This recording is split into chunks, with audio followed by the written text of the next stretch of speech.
Shalom Bapak Ibu Saudara yang terkasih dalam Tuhan, selamat pagi. Mari bersama-sama di pagi yang baik ini kita datang pada Tuhan. Berikan ucapan syukur yang terbaik bagi Allah kita. Mari bersama-sama kita berdoa. Kami bersyukur Tuhan, pagi hari ini kami boleh bangun dalam kondisi yang baik. Dan sebentar kami akan naikkan pujian kami. Berkati setiap kami Tuhan, sehingga kami boleh memberikan yang terbaik bagi kemuliaan nama-Mu. Terima kasih Bapa, dalam nama Yesus. Haleluya. Amin.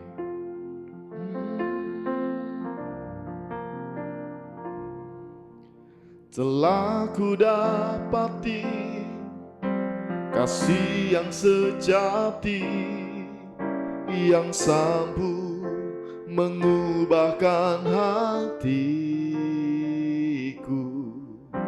Kasih yang Kau beri jauh melebihi segalanya di dalam hidupku.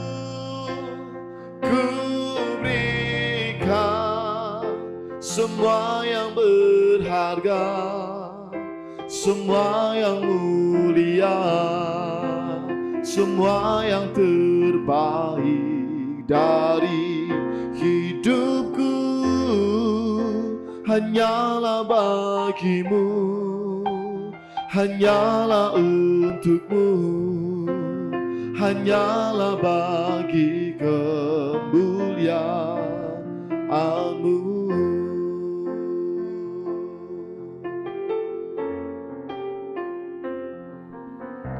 Telah ku dapati kasih yang sejati, yang mampu mengubahkan hatiku.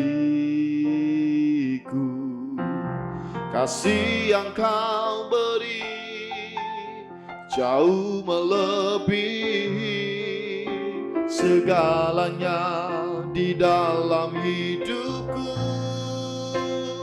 Ku berikan semua yang berharga, semua yang mulia, semua yang terbaik dari hidupku. Hanyalah bagimu, hanyalah untukmu, hanyalah bagi kemuliaan-Mu.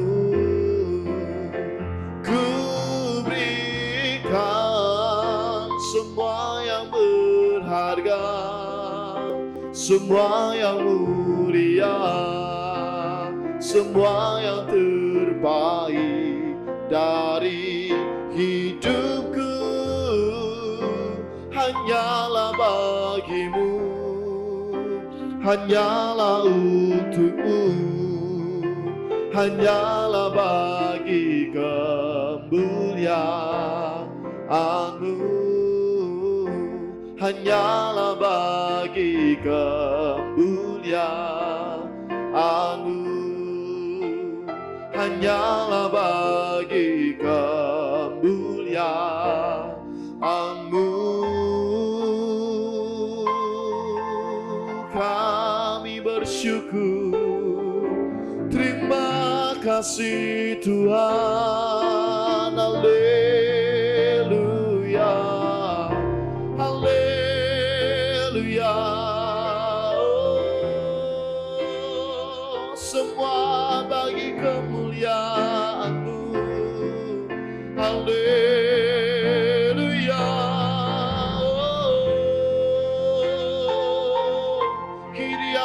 Shakaya raya la la mo yana yana la la la la base. Haleluya. Terima kasih Tuhan, terima kasih Bapa. Kami bersyukur. Haleluya.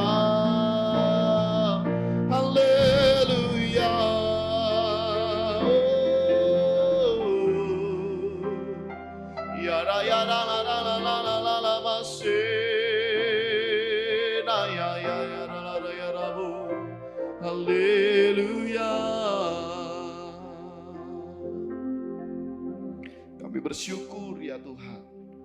Kami boleh memuji, menyembah, memuliakan nama-Mu. Sebentar kami akan mendengarkan kebenaran firman-Mu. Berkati setiap kami Tuhan, sehingga kami boleh melakukannya. Terima kasih Bapa, dalam nama Yesus. Haleluya. Amin. Shalom Bapak Ibu yang dikasihi Tuhan. Pernahkah saudara mengalami lelah di dalam penantian? Saat ekonomi saudara terpuruk, mungkin juga di dalam kesehatan, atau juga di dalam masalah rumah tangga, saudara sedang menanti-nanti janji Tuhan, tetapi janji Tuhan tidak kunjung tiba, sehingga pada akhirnya kita mengalami kelelahan di dalam menanti janji-janji Tuhan. Perlu Bapak Ibu Saudara ketahui bahwa sebenarnya melalui setiap proses Tuhan rindu mendandani kita, supaya kita semakin serupa dengan Kristus dan tidak menjadi prajurit yang cemen atau menjadi anak Tuhan yang cemen, cetek mental, tidak punya nyali, penakut. Sebab kalau kita sebagai anak-anak Tuhan yang cemen, bagaimana kita bisa menjadi utusan Kristus? Rancangan Allah tidak terjadi bukan karena Allah tidak mampu, tetapi karena utusannya yang tidak siap. Seperti Yunus, diutus oleh Tuhan ke Niniwe, tetapi malah ke Tarsis. Dan Allah mengizinkan proses itu terjadi sampai Yunus mengalami dibuang ke laut dan masuk dalam perut ikan. Hal itu dapat saudara baca di Yunus 1 ayat 12 dan 17. Tujuan Tuhan cuma satu, Yunus diizinkan mengalami semua proses tersebut untuk mengembalikan Yunus kembali pada jalan Tuhan. Dan benar, setelah semua proses terjadi, Yunus baru menyadari dan menjalankan rencana Tuhan dalam hidupnya, yaitu pergi ke Niniwe dan menyampaikan kepada umat Niniwe apa yang Tuhan kehendaki. Tetapi setelah dia menyampaikan apa yang diminta Tuhan kepada bangsa Niniwe, Yunus yang tidak paham sepenuhnya rencana Allah kembali marah-marah kepada Allah karena Allah memberikan pengampunan kepada bangsa Niniwe yang mau bertobat dan menyadari kesalahannya di Yunus 3 ayat 10. Nah, bagaimana dengan kita? Jangan-jangan kita seperti Yunus, kita lelah di dalam penantian bukan karena Tuhan tidak menolong kita, tetapi karena kita salah jalan. Kita tidak tanggap dengan jalan Tuhan. Tuhan menghendaki kita ke kiri, tetapi kita malah ke kanan. Seperti Yunus diminta ke Niniwe, malah ke Tarsis. Dan akibat salah langkah, kita bisa masuk dalam perut permasalahan, atau kita gambarkan sebagai masuk dalam perut ikan, mengalami penderitaan yang lebih panjang. Dan dalam keadaan seperti ini, bukannya kita bertobat, tetapi malah marah-marah kepada Tuhan. Karena itu Bapak Ibu Saudara yang dikasihi Tuhan, berhentilah mengeluh dan marah-marah. Ambil waktu untuk introspeksi diri dan berdiam diri di dalam hadirat Tuhan. Seperti Yunus yang berseru-seru kepada Tuhan saat berada di dalam perut ikan. Yunus 2 ayat 2. Dikatakan bahwa dalam kesusahanku aku berseru kepada Tuhan dan Ia menjawab aku. Jika Tuhan mendengar seru doa Yunus saat dia ada di dalam perut ikan, saat dia ada di dalam kesesakan, saya percaya Tuhan juga mendengar seru doa kita. Tuhan rindu kita bukan seperti Yunus, tetapi menjadi seperti Kristus. Kita tahu bahwa Yesus saat diutus ke dunia untuk menjalankan tugas Bapanya, sekalipun penuh tantangan dan melalui jalan Via Dolorosa, jalan kesengsaraan, penuh tantangan sampai dicambuk, dihina, dilukai, diludahi, bahkan sampai harus mati di atas kayu salib. Tetapi Yesus sanggup melakukan semua itu tanpa komplain, tetapi penuh dengan ketaatan. Tuhan tidak marah-marah ataupun mengeluh, tetapi Tuhan tetap setia kepada Bapa di surga sampai Dia berkata di Matius 26 ayat 39, "Ya Bapakku, jikalau sekiranya mungkin, biarlah cawan ini lalu daripadaku, tetapi janganlah seperti yang ku kehendaki, melainkan seperti yang Engkau kehendaki." Kalimat "janganlah seperti yang ku kehendaki, melainkan seperti yang Engkau kehendaki" ini menunjukkan ketaatan Yesus kepada Bapanya. Mengapa Yesus bisa sedemikian taat kepada Bapanya? Karena Yesus berjalan di dalam roh, bukan di dalam daging.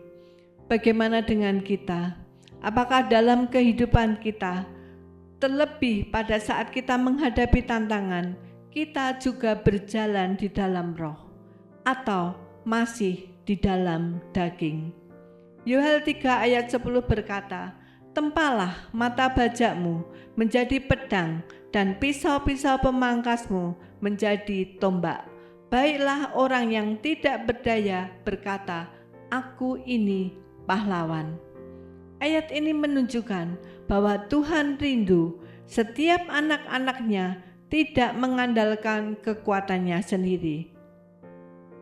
Sampai Tuhan melalui Nabi Yoel berkata, orang yang tidak berdaya berkata, aku ini pahlawan. Tidak berdaya dan pahlawan secara manusia, kedua kata tersebut adalah bertentangan. Tetapi bagi Tuhan tidak ada bedanya. Orang itu lemah atau kuat. Yang penting mengandalkan Tuhan atau tidak. Sebab orang lemah tetapi mengandalkan Tuhan, maka kekuatannya menjadi kekuatan Tuhan. Tetapi sehebat apapun dia, tanpa kekuatan Tuhan, kekuatannya tetap kekuatan manusia yang kalah dengan kekuatan Tuhan. Karena itu Bapak Ibu, mari kita berjalan dalam roh. Sesulit apapun keadaanmu hari ini, di mana kita tidak bisa lagi mengandalkan mata baja atau pisau pemangkas kita dalam bekerja, mari kita ubah menjadi pedang roh dan tombak iman, di mana kita tidak lagi bergerak sendiri, tetapi bergerak dengan kekuatan Tuhan, sehingga kita bisa berkata, datanglah kerajaanmu, jadilah kehendakmu. Jangan pernah berkata bahwa kita adalah manusia, bukan Tuhan. Memang betul, kita adalah manusia, bukan Tuhan. Tetapi ingat, di dalam diri kita ada roh Allah.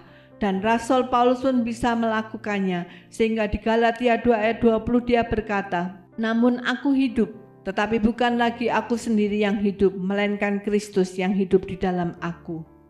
Jika Paulus yang manusia biasa bisa berkata bahwa hidupnya bukan dirinya lagi tetapi Kristus yang hidup di dalam dia, maka kita pun seharusnya bisa seperti Rasul Paulus dan berkata bahwa hidupku bukannya aku lagi tetapi Yesus yang hidup di dalam aku. Bapak Ibu Saudara yang dikasihi Tuhan, saat kita mengandalkan Tuhan, maka kekuatan Tuhan akan memenuhi kehidupan kita. Tapi sayang, banyak manusia yang lelah di dalam penantian. Mereka lelah di dalam penantian.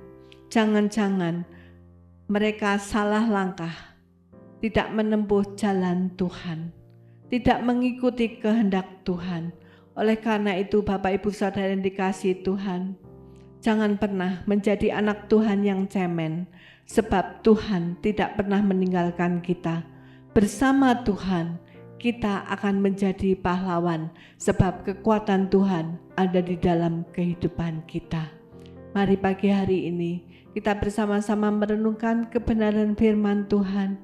Kita hampiri Tuhan secara pribadi. Dan hari ini kita mau melakukan evaluasi diri. Sejauh mana perjalanan hidup kita saat ini? Adakah kita mengikuti kehendak Tuhan atau kita masih berjalan secara kedagingan? Kita belum bisa berjalan dalam roh, tetapi kita masih memenuhi ego kita. Rasa kedagingan kita lebih menonjol daripada keinginan roh, yaitu kehendak yang Tuhan mau terjadi dalam kehidupan kita. Mari kita bersama-sama berdoa. Bapa di surga, pada pagi hari ini kami mau menghampiri hadirat-Mu yang kudus. Kami rindu Tuhan saat ini membuka hati dan pikiran kami kepadamu Tuhan. Berbicaralah kepada kami. Mungkin hari-hari ini kami berjalan tidak sesuai dengan tuntunan-Mu. Kembalikan kami pada jalan kebenaran dan kehidupan. Kembalikan kami pada jalan-Mu Tuhan, karena kami tahu Tuhan, hanya bersama-Mu maka akan ada kekuatan di dalam kehidupan kami.